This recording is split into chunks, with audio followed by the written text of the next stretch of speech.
including East Jerusalem. These settlements will add tens of thousands of Israeli settlers in this area. Resolution 2334 affirms that the establishment of settlement has no legal validity and constitutes a flagrant violation under international law.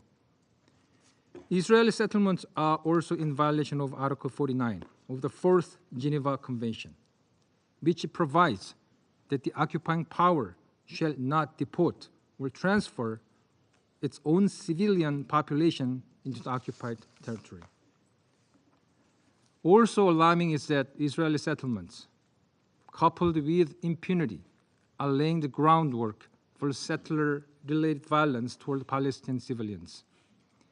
We are deeply troubled by the ongoing settler violence, including the September attack against a Palestinian primary school near Jericho, as well as numerous instances targeting the olive harvest, a key source of income for Palestinians.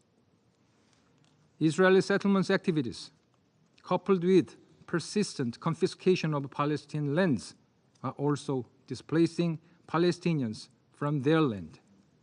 It is alarming that Israel's routine demolition of Palestinian homes is accelerating this displacement. Settlement-induced fragmentation of the occupied Palestinian territory is also obstructing free movement of Palestinians, another violation of fundamental human rights. And checkpoints, closures, and curfews compound these daily indignities.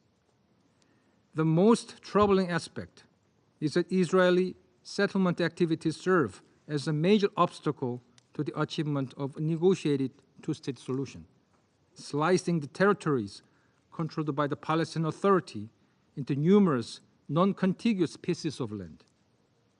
The Republic of Korea firmly believes that this solution is the only viable path toward a just, lasting, and comprehensive peace. The status quo one-state reality cannot be a substitute for this long-lasting aspiration. We once again stress our call that Israel should cease all settlement activities. To contribute to international efforts to reinvigorate the two-state solution, the Republic of Korea participated in the 2 rounds of meetings of the Global Alliance for the Implementation of the Two-State Solution. As reiterated during those meetings, the Republic of Korea will maintain its support for all relevant efforts, including its steadfast support for UNRWA, and reform the Palestinian Authority.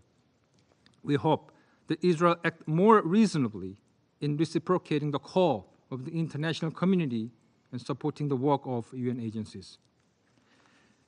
Madam President, heading toward the end of the year holiday season, we wish for 2025 that brings a better future based on peace and coexistence, not only in Israel and Palestine, but also in the wider region.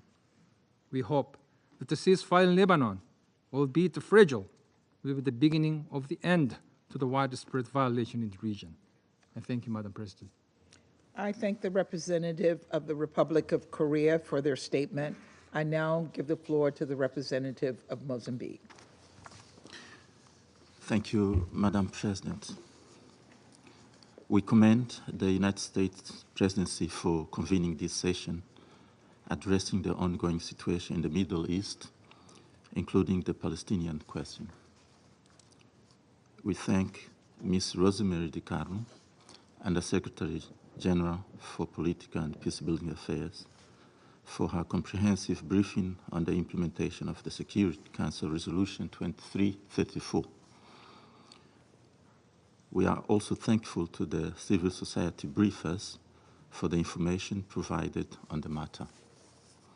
Madam President, Mozambique is deeply concerned by the persistent violations of Security Council Resolution 2334, the continued demolitions and seizures of Palestinian-owned structures in the occupied West Bank, as documented in the Secretary General's report, represent a significant impediment to peace and stability.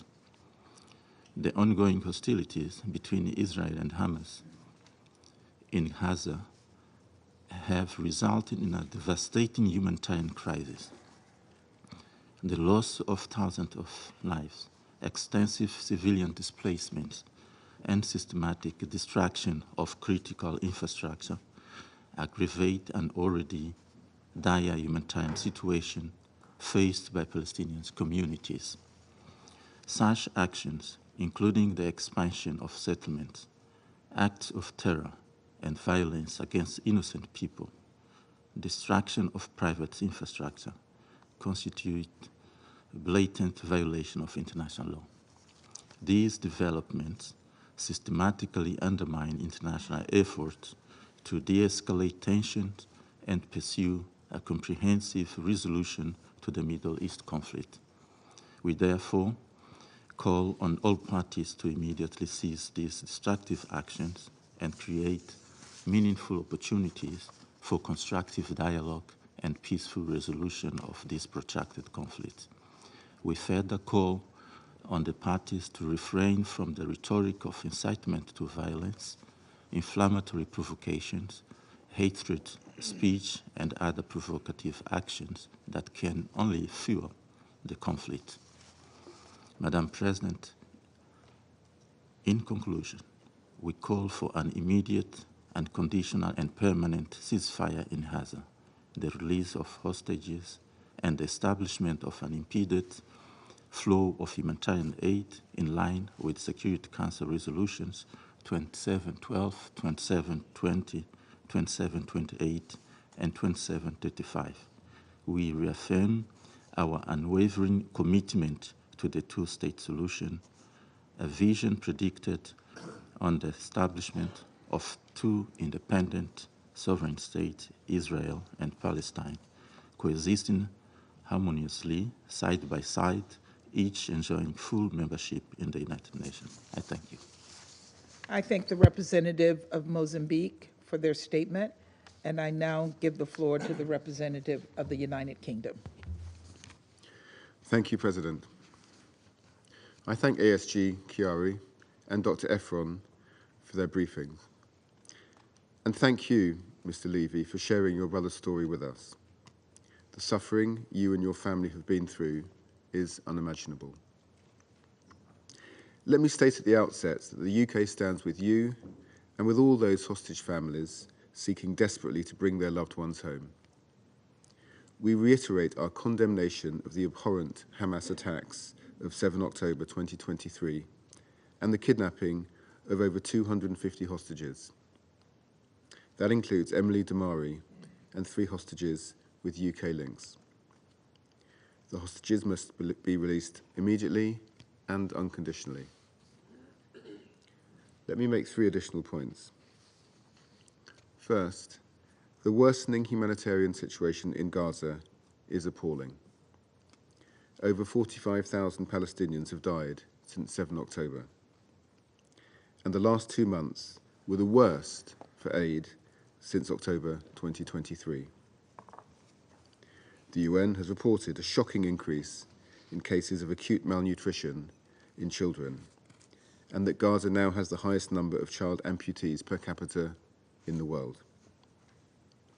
The UK continues to urge Israel to do much more to protect civilians and civilian infrastructure and to abide by their international obligations. This includes facilitating rapid, safe and unhindered humanitarian aid and basic services to the Palestinian people. UNRWA plays a crucial role in delivering this life-saving aid. On the 11th of December, my Prime Minister committed an additional $16.5 million to UNRWA to support vital services for Palestinian refugees in the OPTs and the wider region, bringing the UK's support to UNRWA to $52 million since April this year. Second, President, northern Gaza must not be cut off from the south. The UK is clear. There must be no forcible transfer of Gazans from or within Gaza. There must be no reduction of the territory of the Gaza Strip.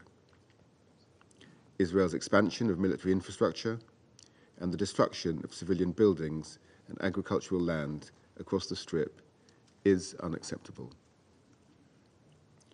Third, the UK calls on Israel to stop settlement expansion on Palestinian land, which is illegal under international law, and to hold violent settlers to account.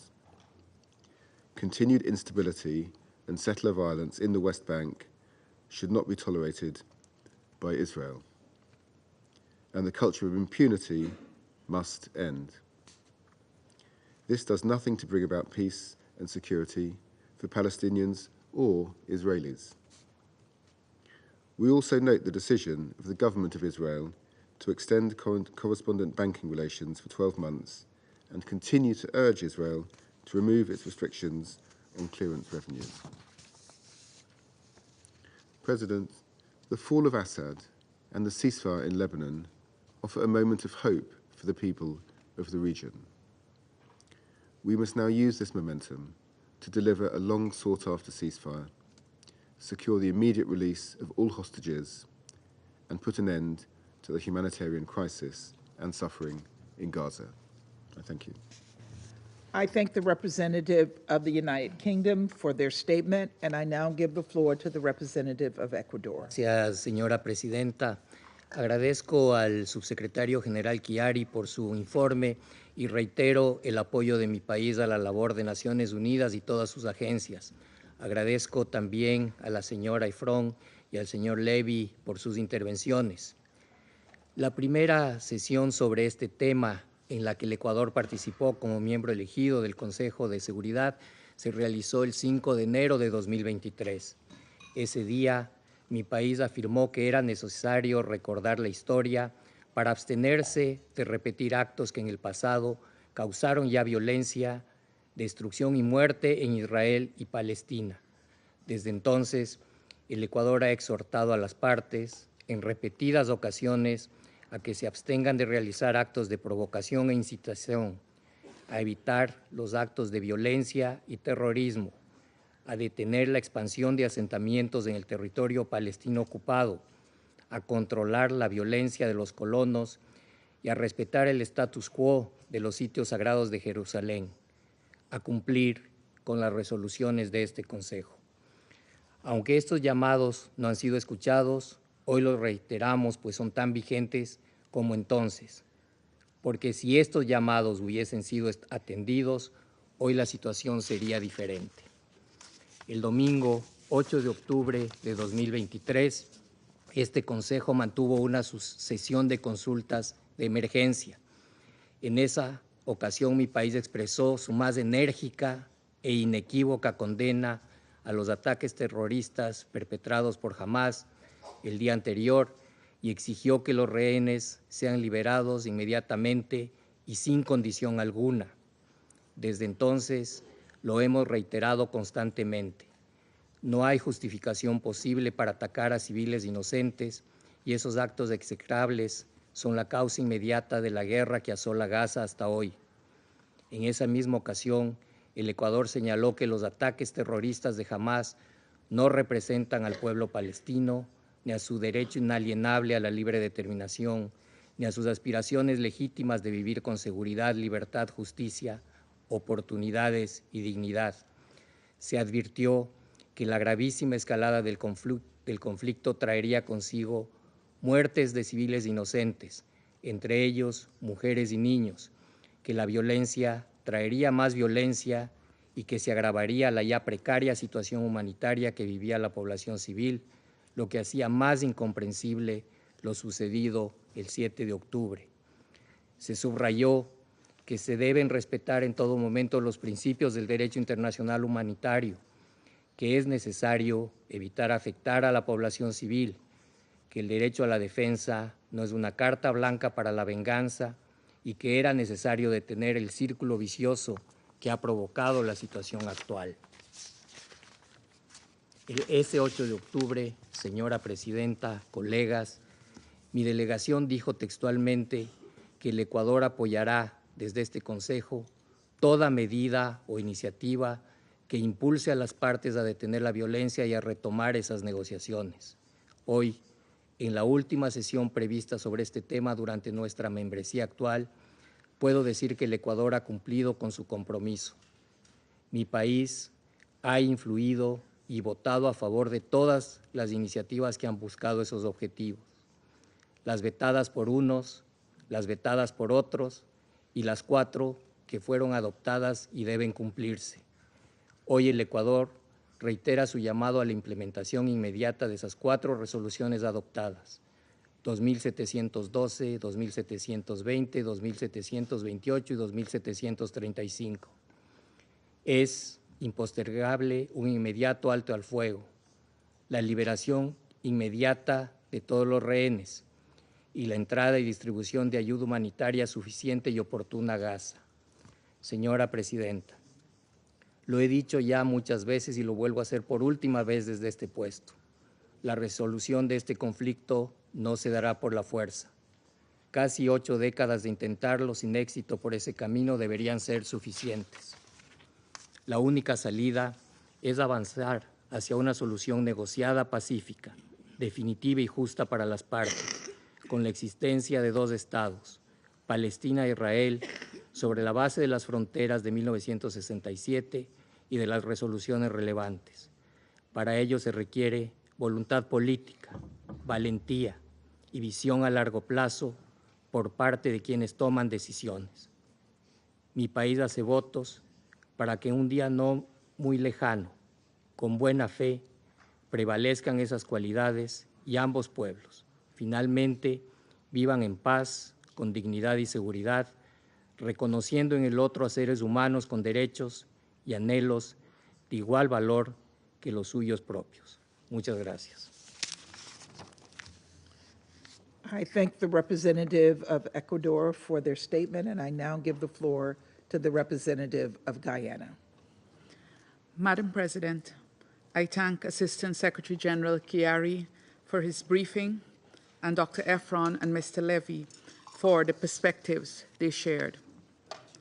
Madam President, Guyana notes with concern that no steps were taken by Israel since the Secretary General's last report on the implementation of Resolution 2334 to comply with the provisions of that resolution.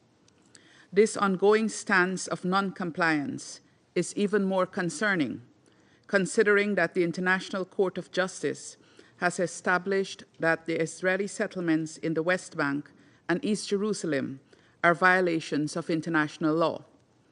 The court further established that Israel has an obligation to immediately cease all new settlement activities and to evacuate settlers from the occupied territories. Despite these clear legal provisions, however, Israel continues to violate international law through both its policies and practices regarding settlement activities in the occupied Palestinian territory. In this context, the Secretary General's report sets out very clearly the violence and other human rights abuses that are the hallmark of Israeli settlement activity in the occupied Palestinian territory.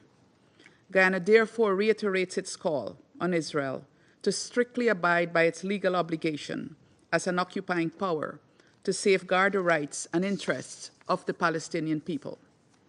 Madam President, Guyana has taken note of the impact of Israel's settlement policies and practices on Palestinians in the occupied West Bank, including East Jerusalem. We note, for example, the increasing number of fatal incidents and are alarmed that most Palestinians were killed by Israeli security forces in the context of Israeli operations. We have also taken note of the continuing incidents of displacement of Palestinians in the occupied West Bank, including East Jerusalem, attributed to demolitions and other illegal activities by Israelis. It is unjust that Palestinians are forced to live with the constant threat of violence and even death by the Israeli security forces and Israeli settlers, even when they are engaged in routine activities such as picking olives from their olive groves. Guyana deplores these acts in the strongest terms and underlines Israel's legal and moral obligation to desist. Madam President, the Secretary General's account of the situation in Gaza remains a point of deep concern for Guyana, as it does for the international community. According to Gaza's health ministry, the death toll has surpassed 45,000. This is shocking in any context and would elicit urgent and strong measures from this Council were we to act solely based on our Charter mandate.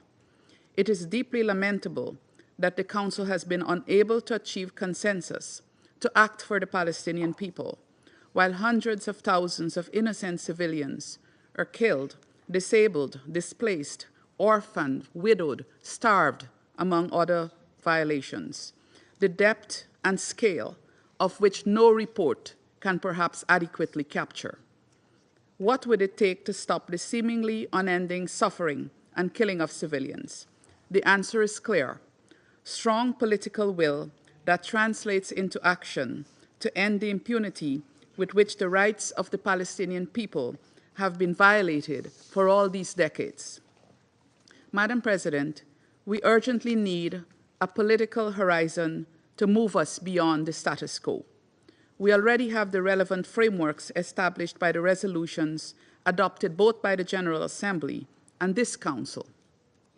The international community must work unceasingly to unclench the fist that holds Palestinian self-determination, which have persisted since the birth of the United Nations.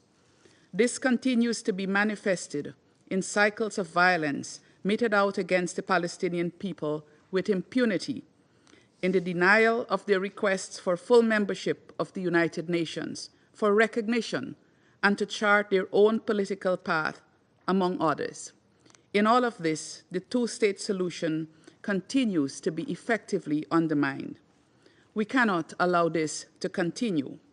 This Council and the entire United Nations membership must continue to spare no efforts towards a two-state solution. Madam President, I conclude by highlighting 4 points. First, we need an immediate, unconditional, and permanent ceasefire in Gaza. We have seen media reports about a potential deal between Israel and Hamas, and we urge the parties to prioritize the lives of civilians and to cease the hostilities. We also reiterate our demand for the immediate and unconditional release of all hostages. Second, Israel cannot continue to turn a blind eye to its international obligations concerning the Palestinian people. The illegal settlement activities must end, and Israel must repatriate all settlers from the occupied Palestinian territories. Additionally, member states must uphold their obligation to distinguish in their dealings with the State of Israel proper and Israeli settlements in the occupied Palestinian territory. Third, the Council must unite as one and uphold its Charter mandate. We must achieve consensus to end the impunity with which Israel has continued to violate all of the UN resolutions on the question of Palestine. Finally, we must deliver peace for the Palestinian people. This entails support for establishing strong governance by Palestinians for Palestinians, even as we take decisive measures to bring the Israeli occupation to an end. Peace must also entail a resolution of all final status issues, including the refugee question. On this latter note, Guyana reiterates its strong support for UNRWA's mandate, noting that unless the refugees are able to exercise their right of return, that mandate cannot be unilaterally brought to an end by Israel or any other party. Guyana commits to continue its strong engagement on the question of Palestine, with a view to contributing to a just and lasting solution for peace in Palestine and Israel and in the Middle East. I thank you. I thank the representative of Guyana for their statement, and I now give the floor to the representative of France. Madame la Présidente, je voudrais tout d'abord remercier le sous-secrétaire général Khaled Kiari pour sa présentation, ainsi que Madame Efron et Monsieur Lévy pour leur témoignage. Il importe que le Conseil de sécurité reste actif face à l'accélération de la colonisation israélienne en Cisjordanie et à Jérusalem-Est, afin que soient mises en œuvre ses propres résolutions à ce sujet, y compris la résolution 2334.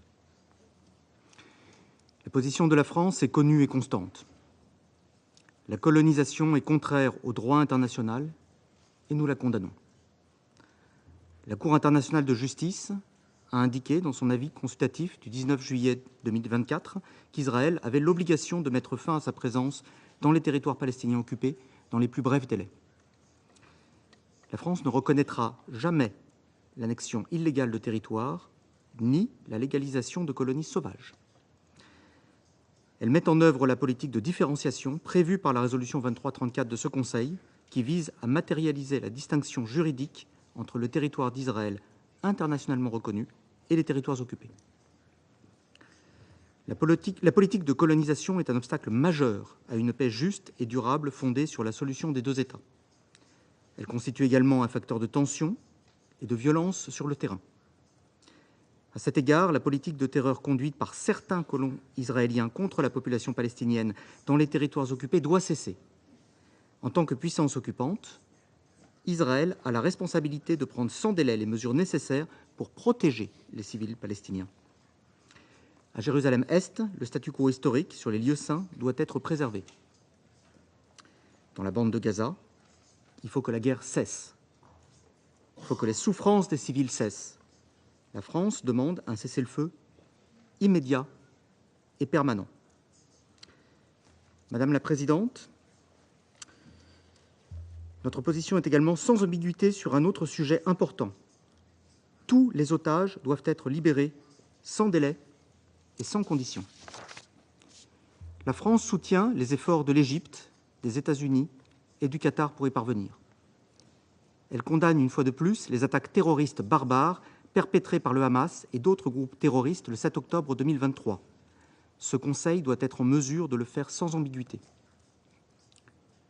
La situation humanitaire à Gaza est catastrophique. Il est impératif de garantir un accès humanitaire complet et sans entrave à la bande de Gaza et dans la bande de Gaza. Les populations doivent être secourues. Lors de la conférence humanitaire qui s'est tenue au Caire, le 2 décembre dernier, le ministre de l'Europe et des Affaires étrangères a annoncé une nouvelle aide humanitaire de 50 millions d'euros, dont 20 millions d'euros pour l'UNRWA. Madame la Présidente, ce Conseil a la responsabilité de poser les bases d'un règlement politique. Nous le savons, il passe par la mise en œuvre de la solution des deux États. La France réaffirme son attachement indéfectible à la sécurité d'Israël et à l'édification d'un État viable, souverain et contigu pour les Palestiniens. Elle appelle de ses vœux la mise en place d'une autorité palestinienne réformée, capable d'exercer ses responsabilités sur l'ensemble des territoires palestiniens, y compris dans la bande de Gaza. Seule la solution à deux États permettra de répondre aux aspirations légitimes des Israéliens et des Palestiniens à la paix et à la sécurité. C'est dans cet esprit que la France co-présidera en juin prochain, aux côtés de l'Arabie saoudite, une conférence internationale sur la mise en œuvre de la solution des deux États. Ce Conseil doit agir pour répondre à l'urgence de la situation et pour construire enfin cette solution politique. L'ONU devra jouer un rôle central dans cette perspective. Je vous remercie.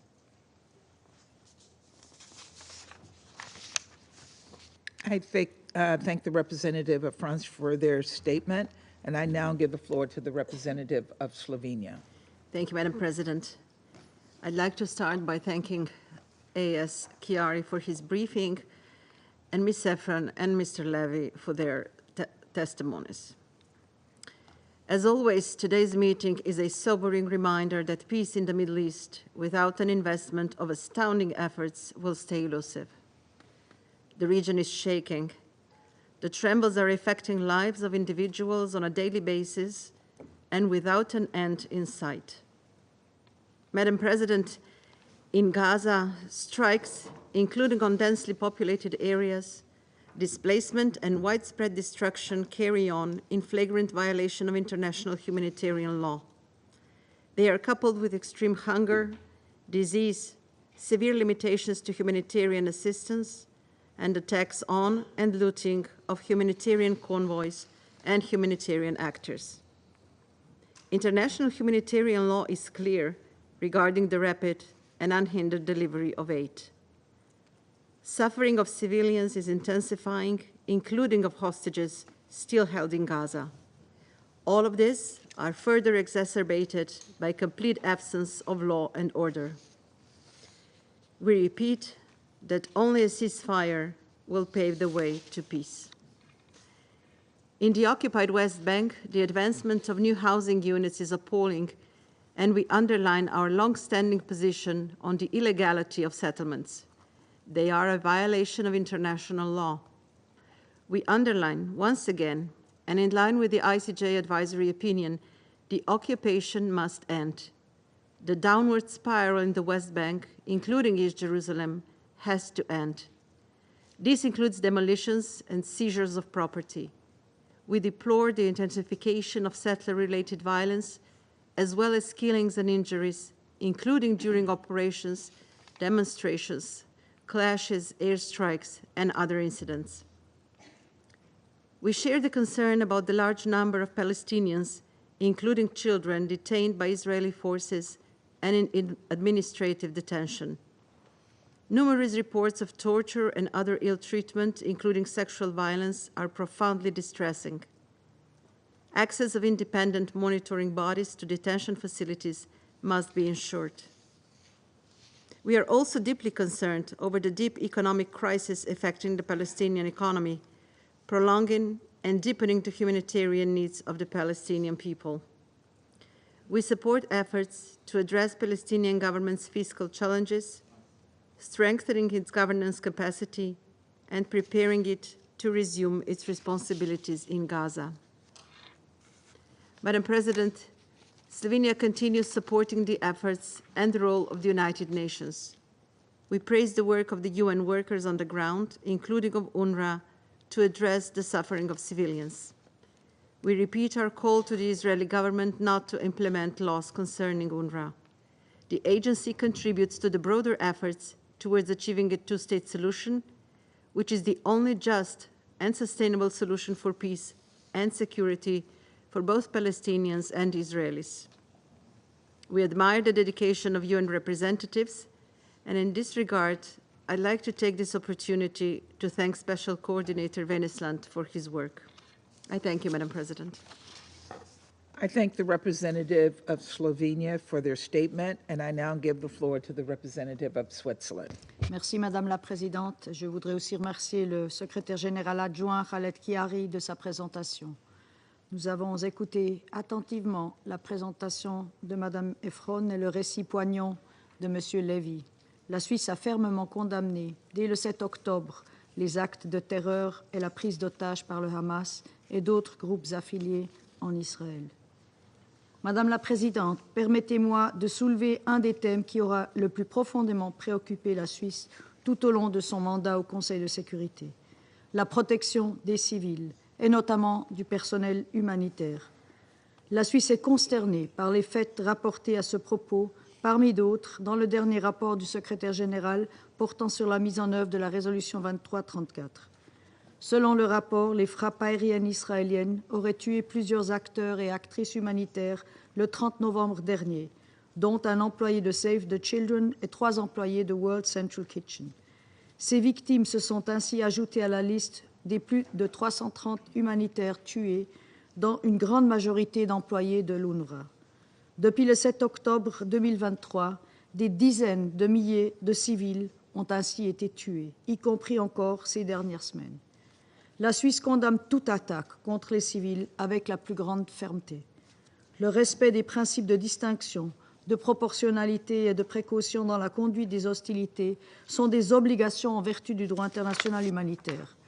Par la résolution 2730 que la Suisse a rédigée et dont 115 États membres ont récemment soutenu les propositions de mise en œuvre avancées par le secrétaire général, le Conseil de sécurité a réaffirmé l'obligation de protéger le personnel et les biens employés dans les opérations humanitaires.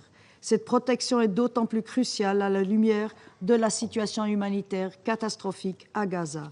La population civile est notamment exposée au risque de famine, dont l'utilisation comme méthode de guerre constitue un crime de guerre en vertu du statut de Rome de la Cour pénale internationale. La Suisse continuera de s'engager pour un cessez-le-feu immédiat, inconditionnel et permanent, ainsi que la libération immédiate et inconditionnelle des otages. Nous saluons à ce propos les efforts de médiation qui sont en cours. Nous rappelons l'obligation de respecter strictement le droit international humanitaire, y compris l'acheminement rapide, sûr et sans entrave de l'aide humanitaire à toutes les personnes dans le besoin à Gaza. Ces mêmes demandes ont rallié une majorité écrasante d'États membres à l'Assemblée générale lors de la dernière séance de la session extraordinaire d'urgence le 11 décembre. Cela témoigne d'une volonté commune de mettre fin à cette guerre et à son bilan humain effroyable. Cela rappelle aussi le rôle central que joue actuellement l'UNRWA, dont le mandat est conféré par l'Assemblée générale depuis 1949 en tant que principal acteur humanitaire dans la bande de Gaza, pourvoyeur de services de base quasi étatiques dans l'ensemble du territoire palestinien occupé et comme rempart important contre une déstabilisation encore plus grande de la région. Madame la Présidente, la Suisse soutient l'avis consultatif de la Cour internationale de justice du 19 juillet dernier auquel elle a contribué. L'illégalité de l'occupation israélienne du territoire palestinien en cours depuis 1967 ne fait aucun doute. Cette occupation doit cesser dans les plus brefs délais. Nous regrettons profondément l'absence de mise en œuvre de la résolution 2334 comme des 4 résolutions adoptées par ce Conseil depuis les actes de terreur du 7 octobre. Partout dans le monde, le non-respect des décisions du Conseil est synonyme d'obstacle à la paix, de souffrance pour les populations et de processus de paix en faillite. J'en veux pour preuve la situation en Cisjordanie, y compris à Jérusalem-Est, où la violence n'a jamais été aussi élevée en raison des attaques de colons et des opérations menées par les forces de sécurité israéliennes. La Suisse est aussi préoccupée par les violences liées à la présence de groupuscules armés, notamment à Jénine. Elle réitère son appel à toutes les parties de respecter leurs obligations en vertu du droit international. Les opérations menées en Cisjordanie doivent répondre aux critères de nécessité et de proportionnalité et respecter le droit de tout individu à la vie et à la sécurité de sa personne. Tous les auteurs de violences envers les civils et de destruction délibérée de biens et d'infrastructures civiles doivent être traduits en justice. La Suisse condamne les annonces de dirigeants israéliens, comme relaté dans le rapport du secrétaire général, visant à l'expansion des colonies illégales en vertu du droit international dans le territoire palestinien occupé. Ces annonces sont de nature à alimenter davantage la spirale de violence et sont de clairs obstacles à la paix. Madame la Présidente, permettez-moi de conclure en affirmant une nouvelle fois le soutien plein et entier de la Suisse à la solution à 2 États, qui est la seule option possible pour Israéliens et Palestiniens de vivre côte à côte en paix, en sécurité et dans la dignité, à l'intérieur de frontières sûres et reconnues, conformément au droit international et aux paramètres convenus au niveau international. Je vous remercie. I thank the representative of Switzerland for their statement, and I now give the floor to the representative of the Russian Federation. Госпожа председатель, благодарим помощника генерального секретаря Халида Кьяри за обстоятельный доклад о ситуации на оккупированной палестинской территории, включая сектор Газа и западный берег реки Иордан. Внимательно выслушали Ширу Эфрон и Майкла Леви. Выражаем искреннее сочувствие Майклу Леви, его семье и всем семьям, находящихся в руках Хамас и других палестинских группировок заложников. Надеемся на их скорейшее освобождение. К нашему огромному сожалению, все усилия Совета Безопасности ООН по установлению режима прекращения огня и освобождению заложников до сих пор блокируются Соединенными Штатами, которые с 7 октября прошлого года 6 раз применили право вето с тем, чтобы в Газе могла продолжаться израильская военная операция и, соответственно, жизни заложников продолжали подвергаться опасности. Насколько мы понимаем, в результате только треть из изначально захваченных израильтян сегодня фигурирует в обсуждаемых переговорщиками списках. Желаем вам в конечном счете воссоединиться с вашим братом. А что касается молчания Совета и якобы нежелания осудить акцию Хамас, то Совет Безопасности был готов сделать это еще 18 октября 2023 года. Но наши американские коллеги заветировали соответствующий проект резолюции, о чем они сегодня очень не любят вспоминать. Уважаемые коллеги, как четко следует из выступления Халеда Хьяри, резолюция Совета Безопасности 2334 не выполняется. Израильтяне продолжают продвигать планы по строительству новых поселений на западном берегу реки Иордан, включая Восточный Иерусалим. Под надуманным предлогом отсутствия разрешения на строительство планомерно уничтожаются палестинские жилища. Предельно цинична ситуация, когда палестинцы, которые не могут позволить себе заплатить дорогие пошлины израильтянам, вынуждены собственными руками сносить жилье. Это выглядит насмешкой над человеческим достоинством. Непрекращающееся незаконное строительство и расширение израильских поселений на Сбри, включая Восточный Иерусалим, ведет к подрыву переговорного решения одной из проблем окончательного статуса – территория и границы. Оно ведется в нарушении известных решений Совета Безопасности и Генеральной Ассамблеи ООН, включая принятую в сентябре резолюцию 10-й чрезвычайной спецсессии Генеральной Ассамблеи в поддержку второго консультативного заключения Международного суда ООН о правовых последствиях политики Израиля на оккупированной палестинской территории. На этом фоне особую тревогу вызывают высказывания израильских официальных лиц о насильственном изменении демографического состава Газа в целях реколонизации анклава. Глубоко возмущены принятием Кнессетом закона о депортации семей террористов, который дает МВД Израиля право отправлять в Газу тех палестинцев, кто не сообщил израильским силам безопасности о преступных замыслах своих родственников. Таким образом, любой неблагонадежный, по мнению израильтян, палестинец может попасть в анклав, где ему будет уготована участь умереть либо от голода, либо от бомбардировок. И такие законы принимаются в стране, которая утверждает, что является единственной демократией на Ближнем Востоке. Считаем подобные шаги неприемлемыми, равно как и публичные призывы некоторых членов правительства кабинета Нетаньяху к аннексии Сбри. Категорически отвергаем политику создания фактов на земле. Израильская оккупация палестинской территории в любом случае незаконна с точки зрения международного права, и никаких оправданий для нее быть не может. Призываем Западный Иерусалим незамедлительно приступить к выполнению резолюции 2334 и прекратить любую поселенческую активность. Госпожа председатель, сегодня многие говорили о продолжающемся насилии на ОПТ и приводили ужасающую статистику. С начала обострения конфликта в Газе убито уже 45 тысяч палестинцев. Это только тех, о которых достоверно известно. В большинстве своем женщины и дети. На фоне этих чудовищных цифр несколько в тени остается статистика по Сбри. А ведь там с октября 2023 года по 31 октября 2024 года убито 736 палестинцев. И это в условиях формального отсутствия военной операции. Жизнь палестинских граждан на Сбри уже практически невыносима. В докладе генерального секретаря приводится яркая иллюстрация бессмысленности и беспощадности насилия со стороны израильских поселенцев.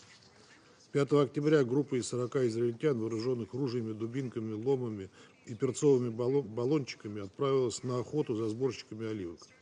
Нападавшие избили 25 палестинцев, сломали им конечности, разбили головы. Среди жертв был ребенок, инвалид, женщина, пожилой человек. После этого поселенцы выбросили весь урожай и украли инвентарь. Что же сделали прибывшие на место израильские полицейские, которые вроде бы призваны поддержать порядок в правовом, как утверждают израильские власти государства? Они разогнали палестинцев шумовыми гранатами. Такое отношение к палестинцам, как к людям второго сорта, абсолютно недопустимо, и международное сообщество обязано добиваться прекращения этой чудовищной политики Западного Иерусалима. Ситуацию на Сбри невозможно рассматривать в отрыве от более широкого контекста эскалации в Газе. Прекратить ее не удается уже более года. Члены Совета Безопасности неоднократно выдвигали проекты резолюции с требованием безусловного прекращения огня в Газе как первого шага для стабилизации обстановки на ОПТ. К сожалению, Соединенные Штаты, как мы уже сказали, последовательно ветировали эти документы, ссылаясь на то, что никто не должен навязывать Израилю мирное решение. Мы не спорим с тем, что Израиль суверенное государство, и не подвергаем сомнению его право на обеспечение собственной безопасности. Однако нас тревожит, что израильская сторона обосновывает этим правом не только борьбу с терроризмом на своей территории, но и коллективное наказание палестинского народа в Газе и на Сбри, бомбежки Ливана, Сирии, оккупацию сирийских земель. Складывается впечатление, что полноценное обеспечение собственной безопасности Израиль видит как создание вокруг себя безлюдной пустыни, на которую будут нацелены израильские танки, беспилотники и истребители. А договариваться с палестинцами, ливанцами и сирийцами Западный Иерусалим планирует исключительно с позиции силы и устрашения, рассчитывая на то, что Вашингтон всегда прикроет и окажет ему необходимую дипломатическую и военную поддержку. Но таким способом конфликты не решаются, а только усугубляются. Если довести людей до состояния, когда им нечего терять, то не стоит удивляться, почему радикальные идеи становятся столь популярными среди населения. Не следует удивляться и фактическому замораживанию процесса нормализации отношений регионалов с Израилем на фоне кровавой операции в Газе. Вместо того, чтобы искать решение имеющихся проблем, Западный Иерусалим создает новые. Вступление в силу в начале следующего года принятых Кнессетом законопроектов о запрете деятельности БАПОР будет означать прекращение демонтажа работы ключевой, безальтернативной структуры ООН по оказанию помощи палестинцам. Этот шаг является не только прямым нарушением Устава ООН, резолюций Генеральной Ассамблеи, определяющих мандат агентства, и норм международного права, но и прологом к снятию проблемы беженцев в качестве одного из вопросов окончательного статуса наряду с границами, водными ресурсами и Иерусалимом. Израильские действия в Газе за прошедшие месяцы не дают надежды на то, что Израиль, как оккупирующая держава, возьмет на себя все функции БАПОР. Госпожа председатель, мы верим, что существует альтернатива тому, что происходит на ОПТ. Эта альтернатива выражается в воле международного сообщества, продемонстрированной принятием подавляющим большинством голосов резолюций 10-й чрезвычайной специальной сессии Генассамблеи в поддержку мандата БАПОР, а также с требованием прекращения огня в Газе. Российская принципиальная позиция по ближневосточному регулированию совпадает с волей международного сообщества. Мы выступаем за безусловное прекращение огня, беспрепятственный гуманитарный доступ, освобождение всех заложников и насильственно удерживаемых лиц, перезапуск мирного процесса на общепризнанной международно-правовой основе. Только так возможно не только добиться устойчивого мира между палестинцами и израильтянами, но и устранить источник дестабилизации всего региона. Благодарю вас. I thank the representative of the Russian Federation for their statement, and I now give the floor to the representative of Japan. Thank you, Madam President. I thank ASG Hari and Dr. Efron for their informative briefings. I'm also deeply grateful to Mr. Levy for his brave testimony. I express our great sorrow for the harrowing experiences you and your family have endured. Let me reiterate Japan's strong condemnation of the brutal acts of terror by Hamas and others, and demand for the immediate and unconditional release of all hostages. Madam President, the Middle East is at a crucial turning point.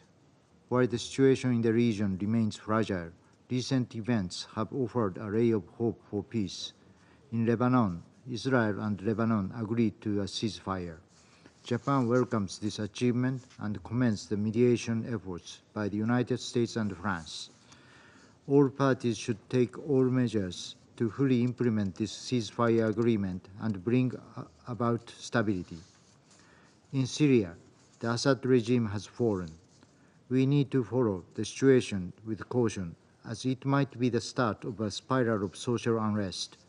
Nevertheless, Japan strongly hopes this historic event will lead to fundamental and positive developments inside and outside of the country. The future of Syria, a future that has significant ramifications for the entire region, must be determined by the Syrian people themselves. Japan is committed to fully supporting an inclusive and peaceful Syrian-led and Syrian-owned political transition process leading to a lasting peace and stability.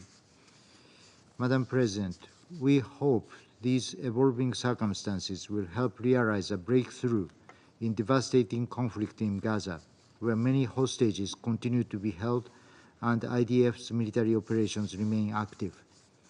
The enormous number of casualties of innocent Palestinians and severe damage to civilian infrastructure in Gaza are totally unacceptable. The persistent humanitarian catastrophe is also intolerable. Israel's response to the situation appears inconsistent with its obligation under international humanitarian law. A ceasefire in Gaza and the release of hostages are long overdue. The dramatic expansion of humanitarian aid delivery is urgently needed, and for this purpose, we need to continue the presence of UNRWA. At the same time, the agency should take steps to assure its neutrality. That is why Japan voted in favor of the two relevant General Assembly resolutions last week, which gained support from more than 150 countries. We urge all parties, including Israel, to listen to the voices of the international community. A negotiated settlement between the parties is also key to making a real difference on the ground. In this regard, Japan is encouraged by the reports of a resumption of the ceasefire talks and the seemingly forward-looking progress.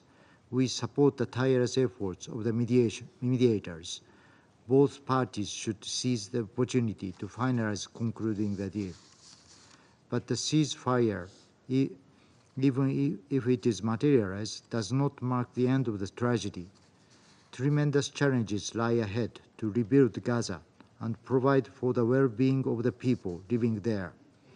As a country that has experienced destruction and restoration after the Second World War and many huge natural disasters, Japan stands ready to meaningfully contribute to the early recovery and reconstruction of Gaza. Ultimately, the only viable way out of this conflict is the peaceful coexistence of Israel and Palestine. Japan remains steadfastly committed to this vision.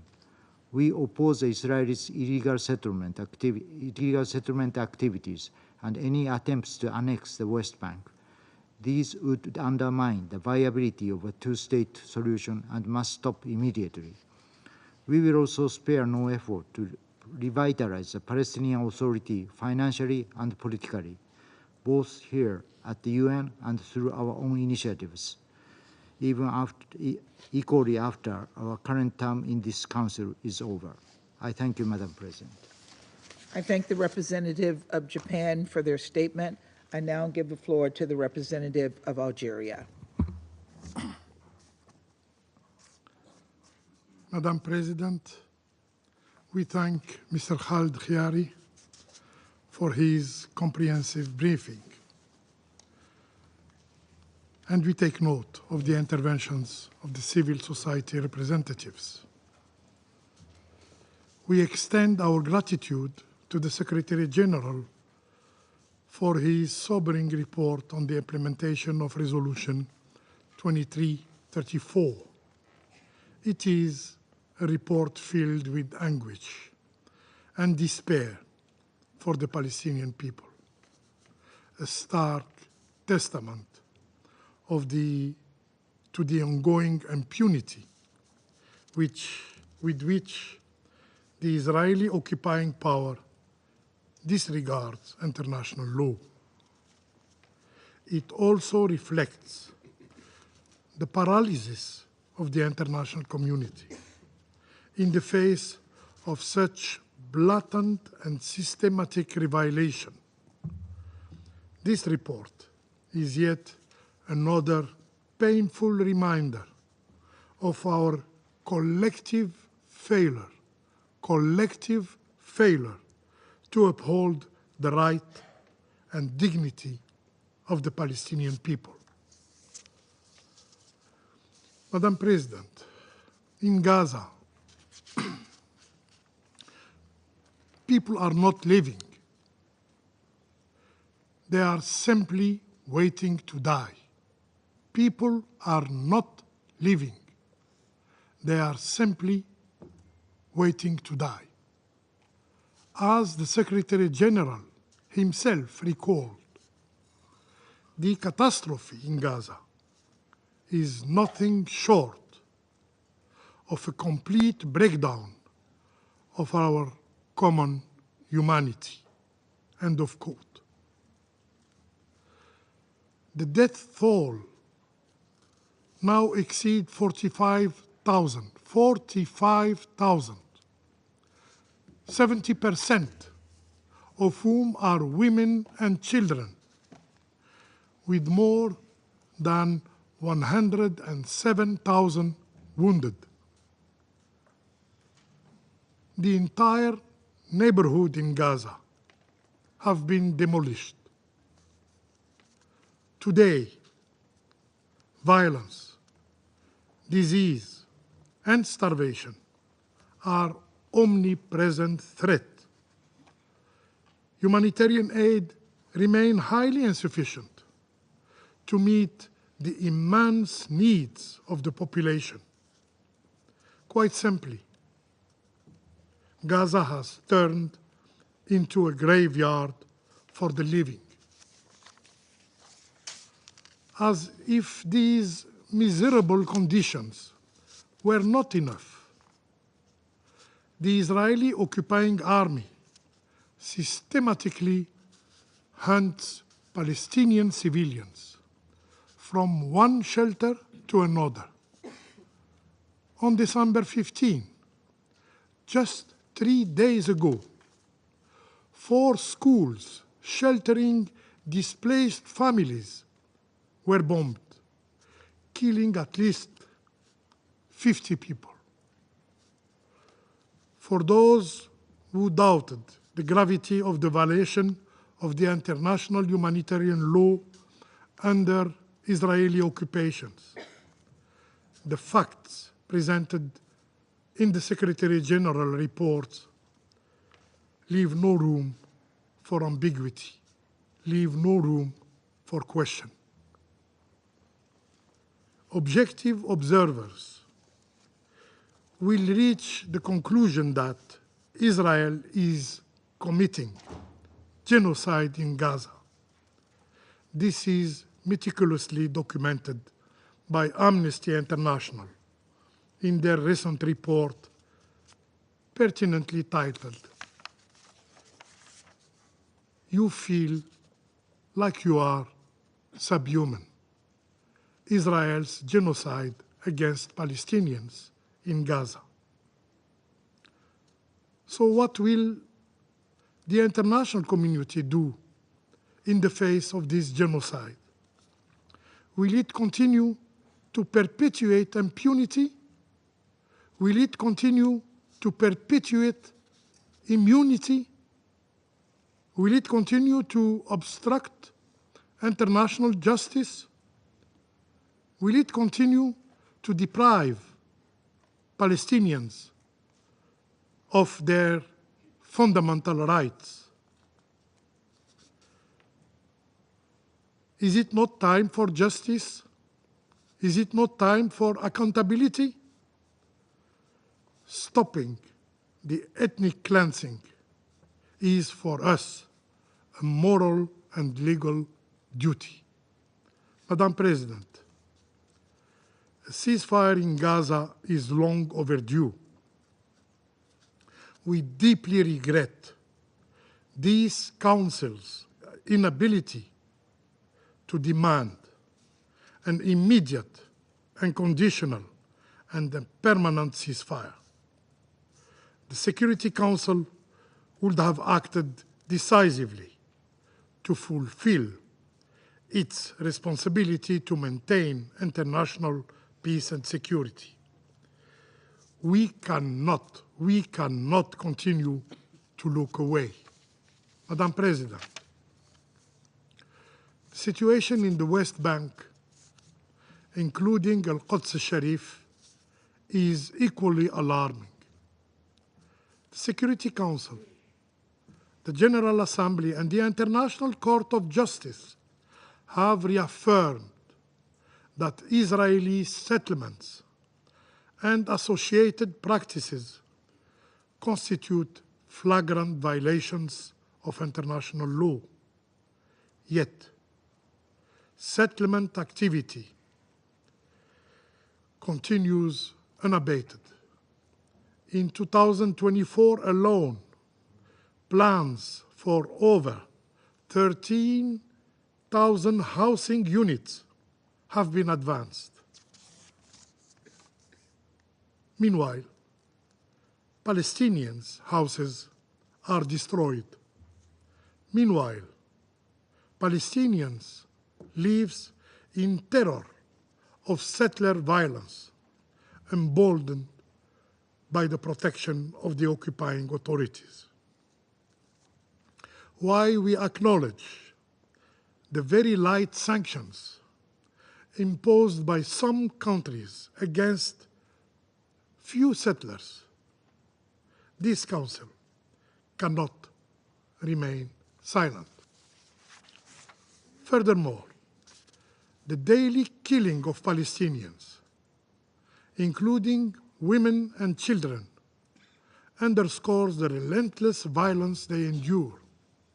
On average, one Palestinian child is killed every 2 days in the West Bank, a chilling reminder of the human toll of the Israeli occupation. Moreover, the Palestinian National Project now faces yet another threat: annexation. Annexation. We strongly condemn statements by several Israeli officials calling for the annexation of the West Bank, a clear violation of international law. It jeopardizes any prospects for peace. It undermines efforts toward the establishment of the State of Palestine. This very Council must stand resolutely against this plan. Mr. President, we reiterate our strong condemnation of the decisions adopted by the Israeli authorities aimed at halting UNRWA's activities in the occupying Palestinian territories. If implemented, these measures will utterly deny Palestinians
is dire, not irreversible. This Council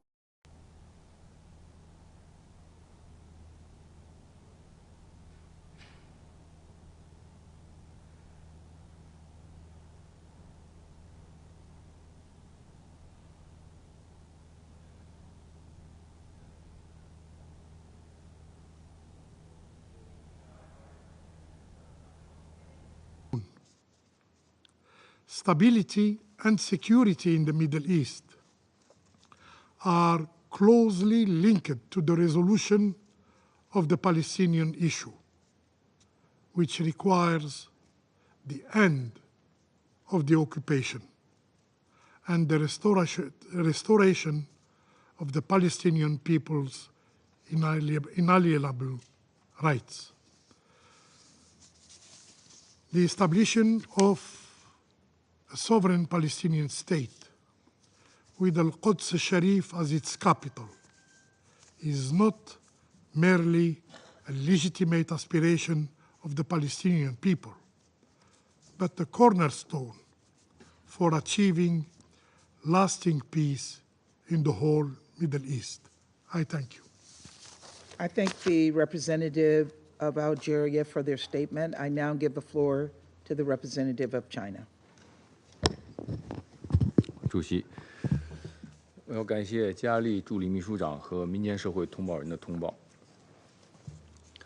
上周三，紧急特别联大以压倒性多数通过2份决议，要求立即在加沙无条件实现持久停火，消除人道准入障碍，保障联合国近东巴勒斯坦难民救济和工程处履职。令人遗憾的是，在决议通过后的1周里，又有上百名无辜的巴勒斯坦平民在加沙被以色列的炮火夺去生命。当前，加沙200多万民众仍在战火、饥饿、疾病和严寒中苦苦挣扎，期盼国际社会早日给他们带来和平的曙光。安理会为推动停火止暴、缓解灾难，做出了巨大努力。但是，由于一个常任理事国的一再阻拦，安理会在巴以问题上的应对，令国际社会深感失望。我们注意到，有关国家声称停火谈判即将达成，然而目前对加沙的袭击轰炸仍然没有停止，无辜的平民仍在持续丧生。中方支持安理会运用工具箱中的所有选项，采取一切必要行动，平息加沙战火，敦促有关国家不要再阻拦安理会采取行动。与此同时，中方敦促以色列听取国际社会的强烈呼声，立即停止在加沙的军事行动，履行国际人道法义务，解除对加沙的封锁和人道准入限制，停止打压工程处等人道机构，为加沙全境的人道行动提供安全保障。主席，正如许多国家代表在紧急特别联大发言中指出的那样，在巴勒斯坦问题上，仅靠零敲碎打的危机管控，无法避免历史再次陷入冲突动荡的恶性循环。只有实现巴勒斯坦问题的全面、公正、持久解决，才能迎来巴以真正的持久和平，才能开启中东和平稳定的新篇章。中方认为，必须坚守两国方案。两国方案是解决巴勒斯坦问题的唯一可行出路。国际社会应制止以色列在约旦河西岸非法定居点的野蛮扩张，拒绝任何吞并西岸的危险企图。加沙是巴勒斯坦不可分割的重要组成部分。加沙的未来安排，应当以以色列的撤军为前提，由巴勒斯坦人民自主协商决定。必须结束非法占领。历史充分证明，长期的占领只会阻碍巴勒斯坦人民实现民族自决，让以色列拥有对巴勒斯坦建国的独家否决权，只会滋生更多的仇恨和对立，给中东埋下动荡不安的祸根。以色列的占领违反安理会和联大决议，违反国际法。立即结束这种非法行为是以色列必须履行的国际义务。必须实现独立建国。犹太民族早已独立建国，而巴勒斯坦人民的建国权、生存权、回归权却长期遭到漠视。只有巴勒斯坦和以色列两个国家比邻而居，和平共处，才能真正实现持久和平。中方支持建立以1967年边界为基础，以东耶路撒冷为首都，享有完全主权的独立的巴勒斯坦国，支持巴勒斯坦国成为联合国的正式会员国。最后，中方愿同国际社会一道，继续为早日平息战火、恢复地区和平、实现巴勒斯坦问题的全面、公正、持久解决，做出不懈努力。谢谢主席。I thank the representative of China for their statement. I shall now make a statement in my capacity as the representative of the United States. Thank you, Assistant Secretary General Chiari, for your briefing. I also wish to thank Dr. Efron for your briefing and also for your recommendations. And Michael Levy, I want to especially thank you for sharing your anguish, your frustration with this council. We will continue our efforts to do everything possible to bring your brother Orr home to his loving family. Colleagues, the United States is committed to finalizing a ceasefire in Gaza with the release of hostages that allows for a surge in humanitarian aid to Palestinian civilians. That is our North Star. And despite progress coming in fits and starts, despite progress feeling at times frustratingly slow, there is still a reason for hope. Thanks to the ceasefire between Israel and Lebanon, Hamas is isolated. As we sit here, negotiators are in the region, working hard to close the remaining gaps between the parties. Now, let me be clear, I'm not starry-eyed here, but there are still difficult issues to resolve. We cannot give up on diplomacy. We cannot give up on the 2 million Palestinians in Gaza for over a year have lived through hell, a hell that was ignited by Hamas when it attacked Israel on October 7th. This was not an effort at peace. This was a declaration of war. And as we heard from Michael, we cannot give up on the 100+ remaining hostages, including 7 Americans or their families, who have also endured the unimaginable these past 14 months. Colleagues, granting Hamas, a terrorist organization, their demand for an immediate unconditional ceasefire offers no path to durable peace. It will not end the suffering or cycles of violence for Israelis and Palestinians. Instead, we must speak with one voice and demand that Hamas agree to release the hostages they are holding so that we can implement the deal on the table to end the suffering of hostages from more than a dozen member states and millions of Palestinian civilians in Gaza, and to put the parties back on a path toward a 2-state solution.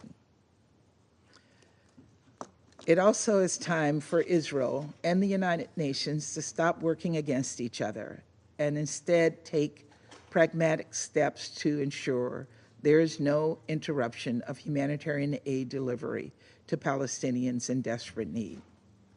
We reiterate our concern that Israel must not in any way restrict the delivery of humanitarian assistance in Gaza, imposing obstacles that must be removed. Going forward, Israel must also ensure that the implementation of recent legislation does not further impede the delivery of humanitarian assistance and critical services, including by UNRWA, which remains a vital lifeline for Palestinians. Equally vital, as the aid delivery architecture in Gaza evolves, the UN must work with all relevant parties and have a viable plan in place to facilitate aid deliveries.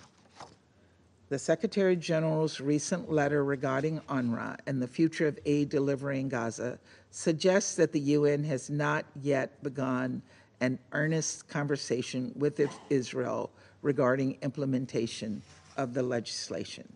Nor does it appear that relevant UN agencies have had detailed conversations regarding steps they could take to help ensure continuity of UN aid deliveries to Gaza. With lives in the balance, this must change. The UN must demonstrate that it will continue to work to find a path to support the people of Gaza.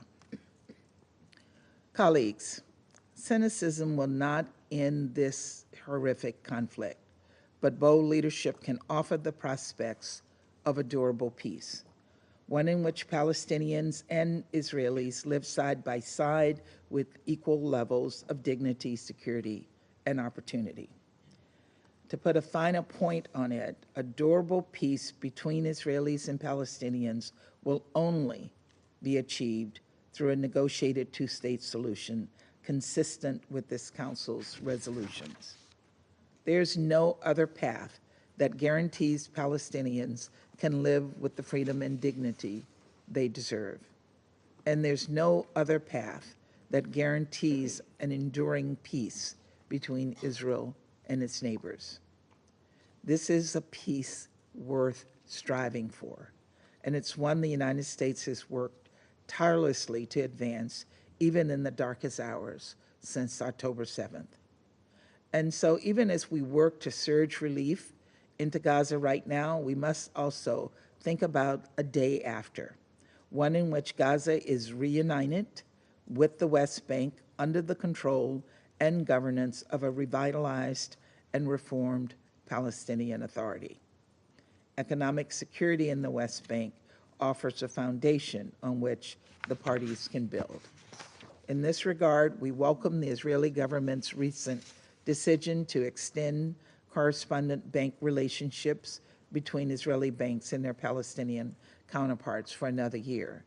It's a step in the right direction to help build trust and deepen economic links, but it's just the start.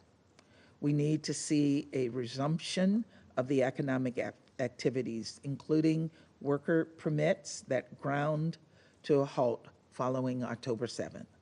We also remain deeply concerned that other Israeli actions in the West Bank undercut the Palestinian Authority's ability to meet the needs of the Palestinian people and more broadly dampen the prospects of a two-state solution.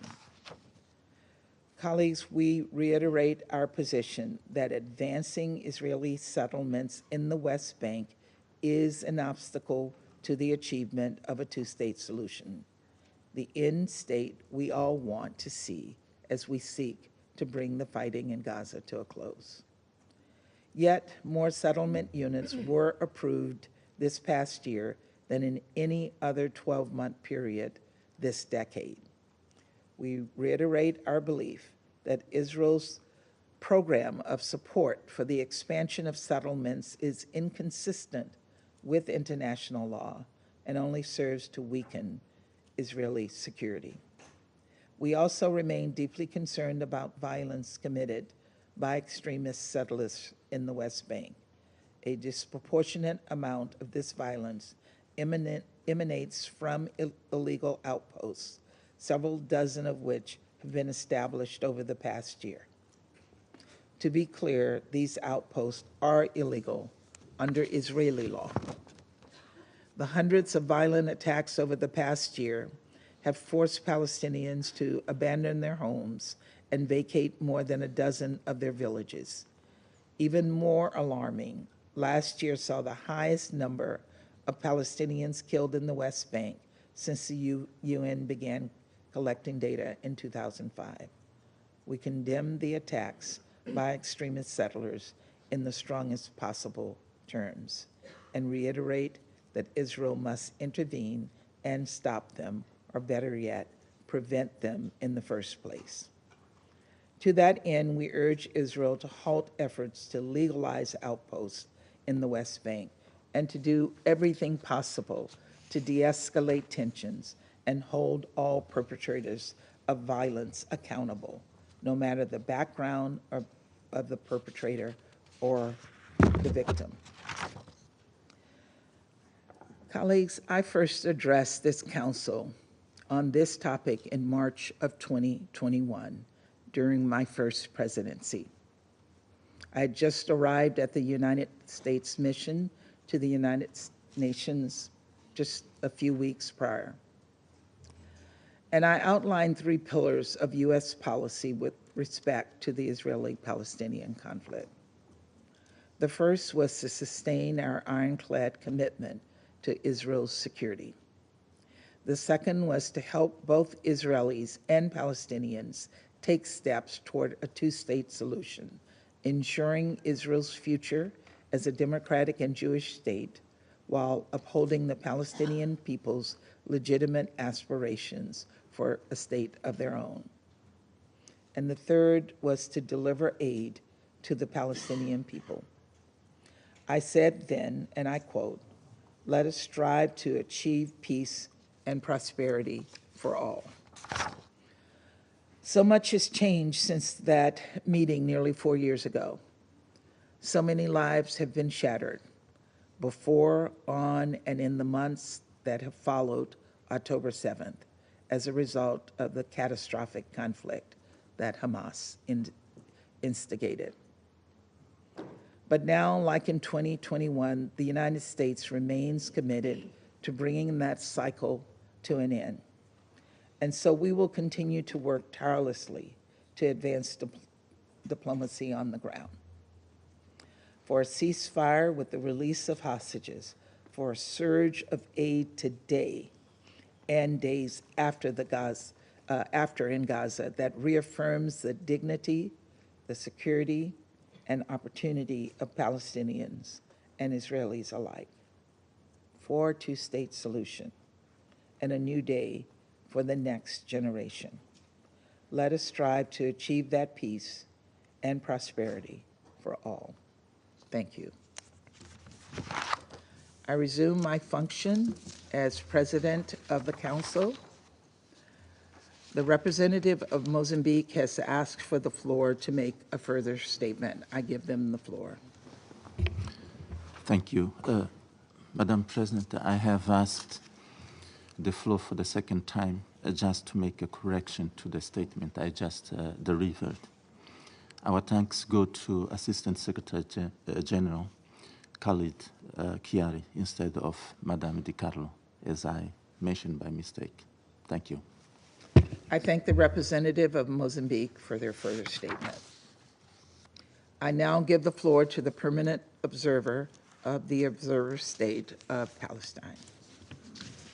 Madam President, let me at the outset thank the Council members who will be departing at the end of the year, namely Malta, Mozambique, Switzerland, Ecuador, and Japan, for their relentless efforts to uphold international law, including through achieving a ceasefire, the necessary prerequisite for everything else the Council has called to achieve.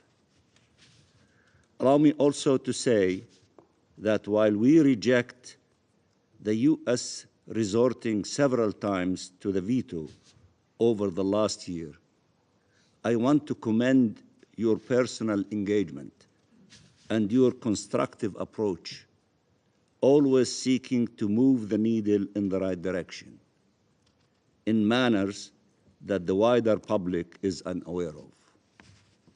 Allow me also to thank the briefers to whom we listened carefully, and to thank the Secretary General and his representative, Khalid Khayari, ASG, for the report on implementation of Security Council Resolution 2334 and for their diligent efforts. Madam President, another year is ending and the massacres have yet to end. The Council adopted a year ago, almost day for day, Resolution 2720. And still, a year later, starvation and famine are an integral part of the Israeli assault on our people. In Gaza, every Palestinian life has either been upended or completely ended. More than 150,000 casualties, Palestinian children, women, and men murdered, wounded, maimed by a ruthless Israeli military onslaught by air, land, and sea that continues as we speak, claiming more lives every single day. More than 17,000 Palestinian children have been orphaned or separated from their parents. Our children now represent the largest cohort of child amputees per capita in the whole world. Over 12,000 Palestinians are detained.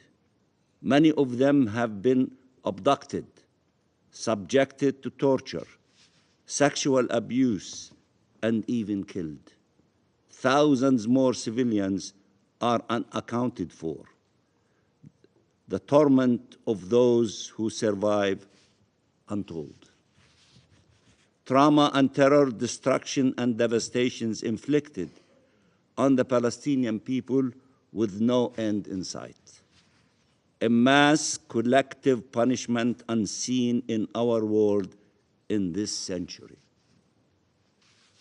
Over a year ago, and from this same chamber, we called for a ceasefire that would allow Palestinian and Israeli families to be reunited in life, not death. We called for respect of civilian life, all civilian life. Let me repeat, we called for respect of civilian life, all civilian life, not preferring some over others. We warned of what would come if a ceasefire was not imposed. And yet, only a few weeks ago, another draft resolution put forward by the E10 and calling for an immediate, unconditional, and permanent ceasefire, which enjoyed the support of 14 Security Council members, was vetoed by the United States. The General Assembly, acting under Uniting for Peace and taking action where the Council failed to demand this immediate and unconditional and permanent ceasefire. And we call yet again on the Council, if such a ceasefire does not come about in the coming days, and we hope it does, we ask you to act under Chapter 7 to demand an immediate and unconditional ceasefire. That is the only way to bring to an end to the massacres, to secure the release of prisoners and hostages, to ensure humanitarian aid reaches all those in need, to end the forcible displacement of our people and annexation of our land, and to ensure the full withdrawal of Israeli occupation forces. Madam President, this Council adopted 8 years ago the landmark Resolution 2334 to put an end to the land grab and to pave the way to ending the Israeli occupation and achieving a just peace. But unfortunately and expectedly, Israel persisted in pursuing its colonial agenda, flagrantly and wantonly breaching international law and UN resolutions. And this Council and all states are yet to adopt the measures that hold Israel accountable for its crimes, bring them to a halt, and reverse its unlawful annexation of Palestinian land. Since the onset of the occupation, Israel has confined Palestinians in the occupied Palestinian territory to the areas already built up and inhabited. Only 13% of East Jerusalem and 40% of the rest of the West Bank. The aim has always been to ensure that Israel could seize maximum Palestinian land with minimum Palestinians. But even that was not enough, and Israel decided to violently displace and replace our people, to forcibly displace Palestinian families and communities, to demolish their homes, to build settlements in the heart of our cities, and in a manner to destroy the territorial integrity of our state and to fragment our people and our land. The ICJ has stated in no uncertain terms, and I quote, "The sustained abuse by Israel of its position as an occupying power through annexation and an assertion of permanent control over the occupied Palestinian territory and continued frustration of the right of the Palestinian people to self-determination violates fundamental principles of international law and renders Israelis' presence in the occupied Palestinian territory unlawful." End of quotation. The court called for an end of Israelis' unlawful presence in the occupied Palestinian territory as rapidly as possible and reminded all states and the UN of their obligations in this regard. Only resolute action and measures of accountability by the international community as a whole shall lead Israel to stop its methodical destruction of the Palestinian people, of the Palestinian state, of the two-state solution, and of the prospects of peace in our region. In this regard, we await the report of the Secretary General, we expect in a few days, on implementation of Resolution ES-10/24 and ES-10/26 to inform future action by the membership. We will study it thoroughly, we hope you do, and then we will decide on the next steps forward. We welcome the launch of the Global Alliance for the implementation of the two-state solution and the decision of the General Assembly to hold a high-level international conference in June 2025, and I think my French colleague referred to it, on the implementation of the relevant UN resolutions pertaining to the peaceful settlement of the question of Palestine and the two-state solutions. We call on all states to act without delay in line with their obligations under the Charter and international law to bring an end to Israel's unlawful presence in the occupied Palestinian territory and to ensure the realization of the inalienable rights of the Palestinian people, including their right to self-determination and independence. Madam President, Israel, in parallel to its full-fledged assault against the Palestinian people, is attacking all those trying to support Palestinian rights and to save Palestinian lives. We have seen it with the UN and especially UNRWA, and we welcome the overwhelming support by the General Assembly for the agency in the face of relentless Israeli attacks. And we have seen it against international NGOs, most recently Amnesty International, following their report concluding that Israel is committing genocide in the Gaza Strip. And we have seen it against states, most recently against Ireland. The Israeli foreign minister closed the Israeli embassy in Dublin, stating, and I quote, that Ireland has crossed every red line. Really? So Israel continues genocide, starves and forcibly displaces a people, colonizes and annexes land. But it is Ireland which has crossed every red line for denouncing these crimes, for insisting on respect for international law and for human rights. You must be kidding me. How much more absurd can this situation get? How much more indecent can Israeli officials get?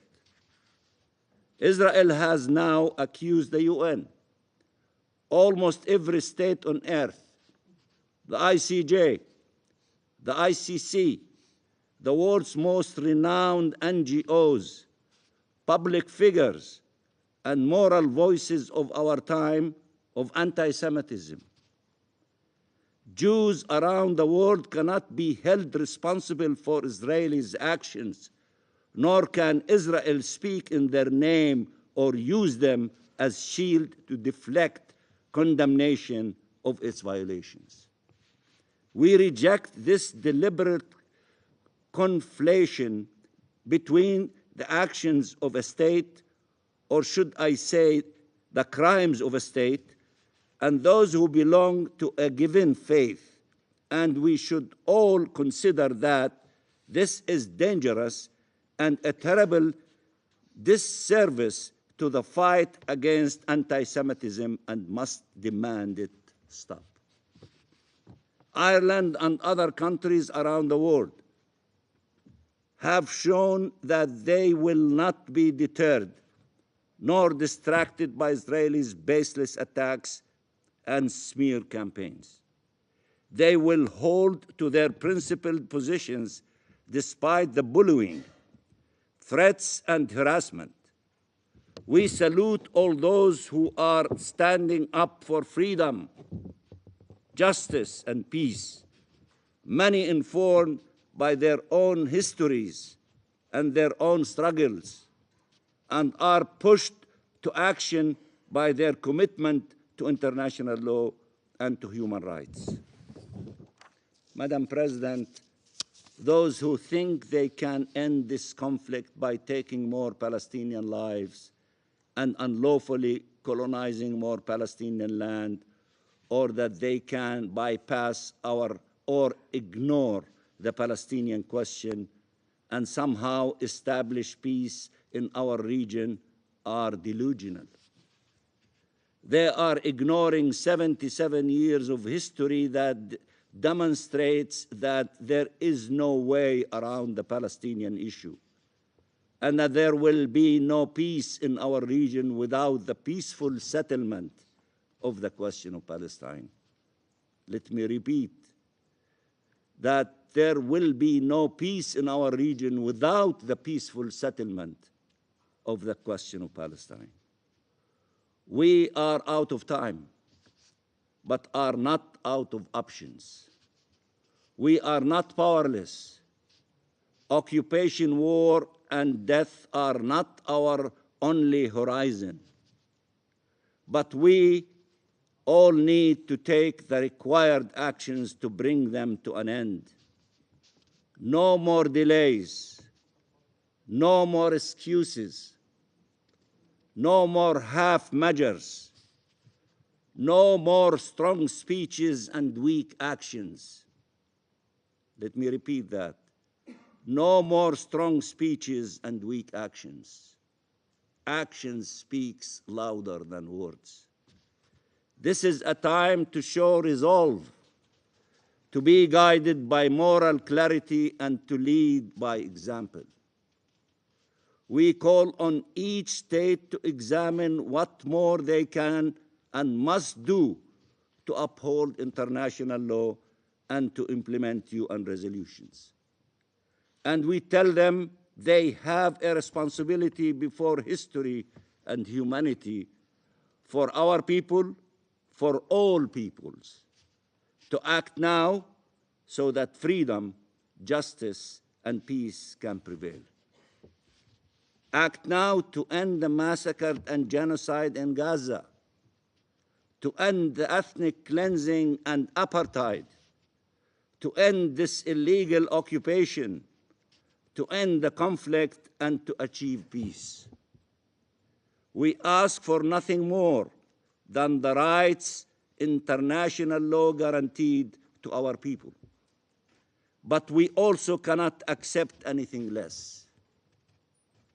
The Palestinian people need your continued support and solidarity, now more than ever. Please do not forsake them. And I thank you very much, Madam President. I thank the permanent observer of the Observer State of Palestine for his statement. I now give the floor to the representative of Israel. Thank you, Madam President. I would like to thank Assistant Secretary General Chiari and Dr. Efron for their briefings.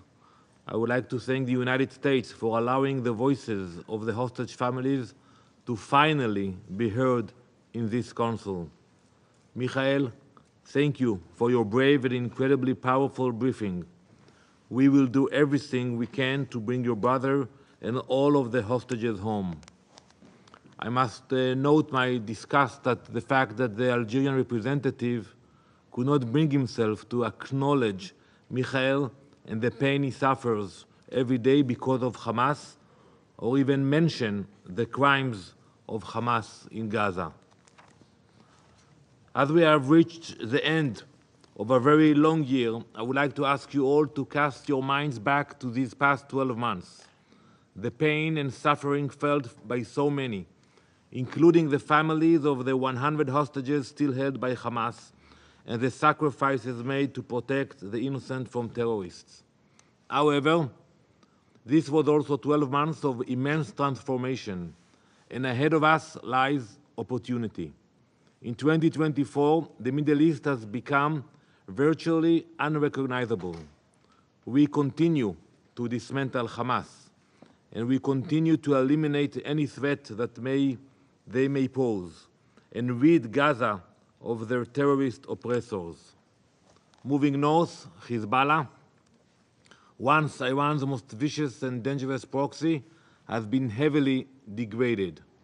Arch terrorists, you remember those names: Yahya Sinwar, Muhammad Def, Hassan Nasrallah, Ibrahim Akil, and dozens of others who have caused unimaginable suffering to millions, not only Israelis, have been eliminated. Now, the Assad regime, responsible for the deaths of hundreds of thousands of his own people, has crumbled to dust. It is obvious to all that these are not isolated events.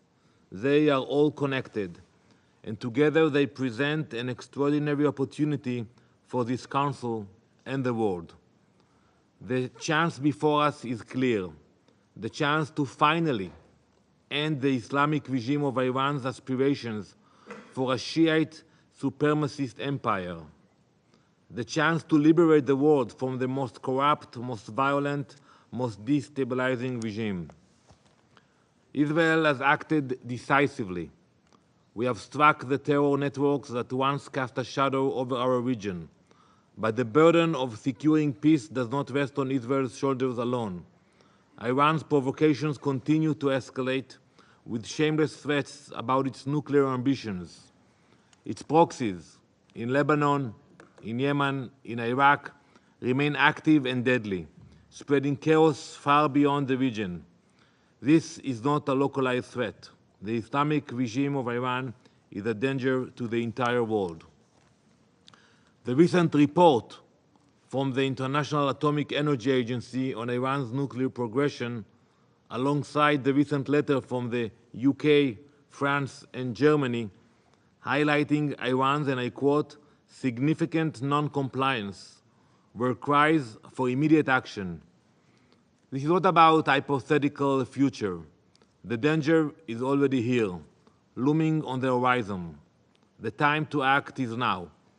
This Council must implement crushing sanctions to suffocate Iran's ability to fund its proxies. You must designate the IRGC its tentacle of terror as a terrorist organization. These steps are not optional. They are imperative. The Islamic regime thrives on inaction and indecision. If you fail, if you be silent to act decisively, you are complicit in enabling their campaign of terror. Let me be unequivocal. Israel has no intention of occupying Syria or parts of Syria. We are not empire builders, we are defenders. Defenders of our people, our borders, and our right to live in peace. Our actions are limited and defensive. Madam President, we are now approaching the holiday of Hanukkah. It is a time of reflection and resilience, a time to draw lessons from history. Hanukkah tells the story of two miracles. The first of the oil lasting for 8 days in the temple. It was a divine act beyond human control. But the second miracle, the triumph of the Maccabees over the mighty Greek Empire, was a statement to human courage, to the will of a small but determined people who refused to bow to tyranny. Just 2 weeks ago, we saw a cruel and evil regime also overthrown by the determined population which it had oppressed for decades. We all know what Assad did to his people. And now I want to approach and tell to the brave and the ancient Iranian people, I say to you directly, to the people of Iran, do not miss this rare historic opportunity. Take action now. The people of Israel stand by your side. And I will approach you in your language. Marduma Iran in forsata nadare tarihira as das nadahid. Akdam kunid. Marduma Israel darkanara shuma hastand. I am telling to the Iranian people, we know the cost of freedom and the courage it demands. Your fight is not just for yourselves, but for the millions of lives the regime has destabilized and destroyed. In your hands lies the power to restore the beautiful Iranian nation, to rebuild a land rich in history, culture, and resilience.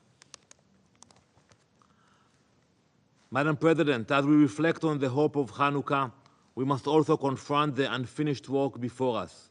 The scars of terrorism remain fresh. There are still 100 hostages held by Hamas in Gaza, enduring conditions that are beyond comprehension. As we speak, Israel is negotiating for their freedom.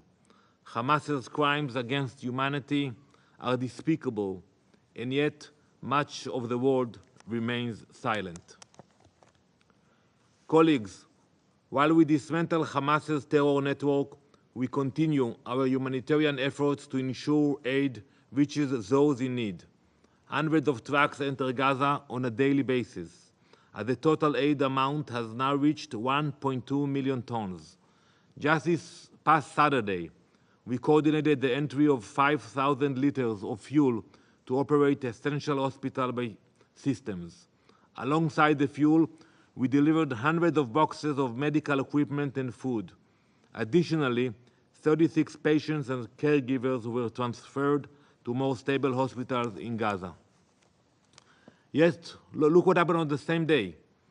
As we delivered life-saving medical aid to Gazan civilians, Hamas terrorists fired rockets just 50 meters from an international aid warehouse. That's the reality we are facing. We will continue to do our work. We will continue to open new aid crossings. We will continue to facilitate aid with our international partners. As we conclude this painful yet transformative year, Israel looks to the future. Each of us are intelligent enough to recognize that there are two sides at this table, and let's be honest about it. One side truly desires a constructive, meaningful, and peaceful future. The other side, however, uses this conflict as a tool to promote their own agendas. Some use it to distract from their conflicts in their own corner of the world. Some use it to sustain their failing organizations, and others use it to serve their domestic political interests. Ultimately, Israel will remain clear-eyed. We will bring back all of our hostages. We will continue to do what is necessary to see that peaceful, constructive future realized, regardless of the noise, the bias, and the agendas we see play out in this room and beyond. I thank you, Madam President. I thank the representative of Israel for their statement. There are no more names inscribed on the list of speakers. The meeting is adjourned.